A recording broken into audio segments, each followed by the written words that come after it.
আসসালামু আলাইকুম। আপনাদের জন্য নিয়ে আসলাম লাউ দিয়ে মুরগির মাংসের ঝোল। লাউ দিয়ে মুরগির মাংস রান্না করলে খেতে খুবই ভালো লাগে, সুস্বাদু হয়। আমি প্রথমে লাউগুলো কেটে টুকরো টুকরো করে নিয়েছি। লাউগুলো ঠিক এরকম সাইজ করে কেটে টুকরো করে নেবেন। দেখুন কীভাবে কেটে নিয়েছি।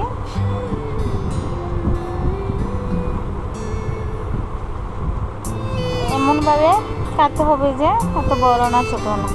আমি এই লাউগুলো ধুলাই করে একটা পাতিলে নিয়ে প্রথমে হলুদের গুঁড়ো আমার তো কেউ নেই তুমি ছাড়া, তোমার প্রেমে মন দিশেহারা, তারপরে দিয়ে দিচ্ছি আমার লবণ। আকাশের নীলে